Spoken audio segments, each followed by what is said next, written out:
बिस्मिल्लाहिर्रहमानिर्रहीम। अस्सलाम वालेकुम नाज़रीन, खबरदार व्लॉग में खुश आमदीद। मैं एहसान इकबाल हूँ। लाखों करोड़ों दरूद व सलाम अल्लाह के आखिर नबी हज़रत मोहम्मद सल्लल्लाहु अलैहि वसल्लम पर और उनकी आल पर। आज जो अहम तरीन खबरें हैं, सबसे पहले तो लॉन्ग मार्च की खबर है। कौन सी जमात जो है वो लॉन्ग मार्च करने जा रही है। उसके बाद सुप्रीम कोर्ट के लिए इम्तहान जो है आइंदा हफ्ते शुरू हो गया कि सुप्रीम कोर्ट जो है वो अब क्या करेगी। और इमरान खान साहब को ऑफ़र आ चुकी है जेल के अंदर ही एक जमात की जानिब से। वो जमात क्या चाहती है, और इमरान खान साहब ने वकला पर पाबंदी लगा दी है जो बाहर आकर उल्टी सीधी बातें करते थे और गलत बयानी करते थे, जिससे कम्युनिकेशन गैप जो है उसकी वजह से बड़े मामला जो है वो ख़राब हो रहे थे। और दूसरी तरफ फवाद चौधरी साहब लापता हैं, कोई पता नहीं है किधर है। तो सबसे पहले बात कर लेते हैं जी TLP का लॉन्ग मार्च। तहरीक लब्बैक पाकिस्तान ने लॉन्ग मार्च जो है उसकी कॉल दे दी है, और ये लॉन्ग मार्च जो है वो डी चौक से फैज़ाबाद तक जाएगा। और पहले भी फैज़ाबाद धरना केस जो है वो चल रहा है, उसका फैसला नहीं हुआ था, लेकिन TLP ने फैज़ाबाद तक, डी चौक से फैज़ाबाद तक जो है वो लॉन्ग मार्च जो है वो उसकी कॉल दी है। और इस लॉन्ग मार्च का नाम जो है वो तूफ़ानुल अक्सा लॉन्ग मार्च रखा गया है, जो कि इसराइल के ख़िलाफ़ है और फ़लस्तीन के हक़ में जो है ये लॉन्ग मार्च होगा।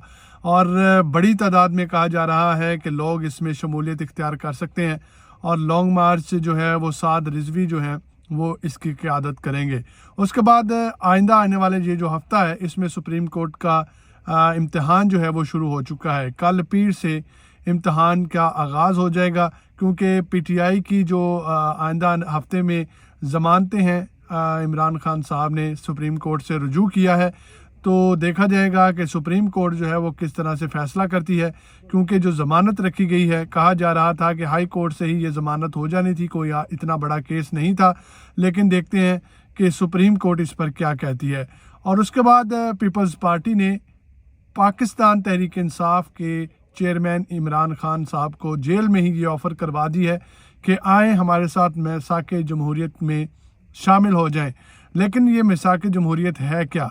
इसका बुनियादी जुज़ है कि फ़ौज की मदद लिए बग़ैर किसी भी हुकूमत का तख्ता उल्टा जा सकता है, या फ़ौज की मदद को एक तरफ कर दिया जाए, फ़ौज को हर किस्म के मामलात से दूर किया जाए, फ़ौज जो है उसको सरहदों तक रखा जाए, और किसी भी हुकूमत का तख्ता उलटने के लिए फ़ौज की मदद जो है वो ना ली जाए। ये मिसाक जमहूरियत है जिसके लिए पीपल्स पार्टी ने इमरान खान साहब को ऑफ़र की है।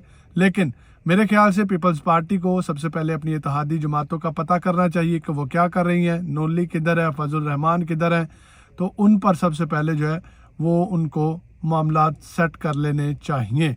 उसके बाद इमरान खान साहब ने जेल से बड़ा फ़ैसला किया है, हुक्म दिया है, क्योंकि बहुत से वकला जो है इमरान खान साहब से मुलाकात करके बाहर मीडिया को आकर एक एक बात उल्टी सीधी बता देते थे। कुछ बातें ऐसी थी जो इमरान खान साहब नहीं करते थे, लेकिन तज्ज़िया देते वक्त जो वकला है वो मीडिया को गलत बयानी करते थे, जिसकी वजह से मसाइल बढ़ रहे थे। जो बात नहीं भी होती थी वो भी आकर बता देते थे। तो इमरान खान साहब ने ये फ़ैसला किया है कि आज के बाद जो भी वकला जो हैं वो मुलाकात करके जाएंगे, उसके बाद जो मीडिया को ब्रीफिंग दी जाएगी वो पार्टी स्पोक्स पर्सन जो हैं वो ही मीडिया को जो है वो ब्रीफिंग दे सकते हैं या बात कर सकते हैं। इसके अलावा कोई वकील, कोई वफ़द जो है वो इस पर बात नहीं करेगा। और दूसरी तरफ फवाद चौधरी साहब लापता हैं। फवाद चौधरी साहब को उनके घर से उठाया गया है, कोई पता नहीं किधर है। लेकिन बयानात जैसा कि फिरदौस आशिक अवान साहबा ने बयान दिया कि फवाद चौधरी साहब इमरान खान साहब के साथ थे जब ये तमाम तर मामलात हुए 9 मई के।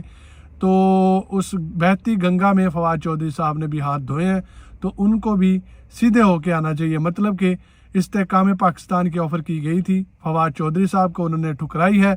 और अब कहा जा रहा है कि फवाद चौधरी साहब को प्रेशराइज़ किया जा रहा है कि वो प्रेस कॉन्फ्रेंस करें जल्द अज जल्द, और इस्तेहकाम पाकिस्तान के रास्ते खुले हैं, वहाँ पर जाकर अपनी सीट संभाल सकते हैं, वरना उनको भी अडयाला जेल का रुख करना पड़ेगा।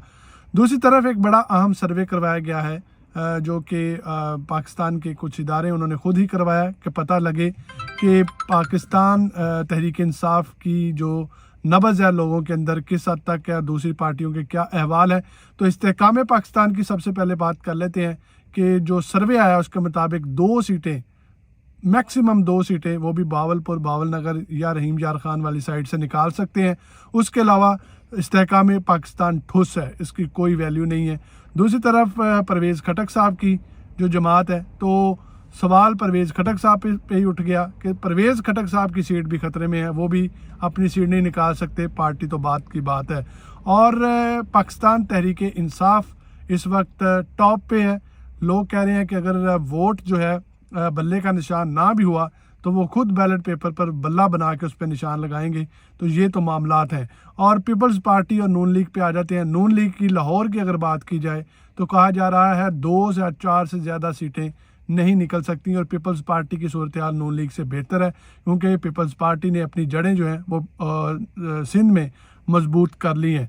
और कराची में तहरीक इंसाफ और MQM का आमना सामना होगा, तो MQM को मजबूत किया जा रहा है, लेकिन इतनी मजबूत नहीं हो सकती, क्योंकि पाकिस्तान तहरीक इंसाफ जो है वो उसका बोलबाला ज़्यादा है। दूसरी तरफ मौलाना फजल रहमान साहब नाराज़ हैं नून लीग से और पीपल्स पार्टी से। तो देखते हैं अब क्या बनता है, लेकिन आइंदा आने वाला हफ्ता जो है वो बहुत अहम है, बहुत अहम फैसले जो हैं वो सामने आ सकते हैं। तो ये अहम 3 खबरें थी जो हमने जल्द अज जल्द आप तक पहुंचा दी हैं। तो अपनी दुआओं में याद रखिएगा, चैनल को सब्सक्राइब कर लें। खुदा हाफिज़।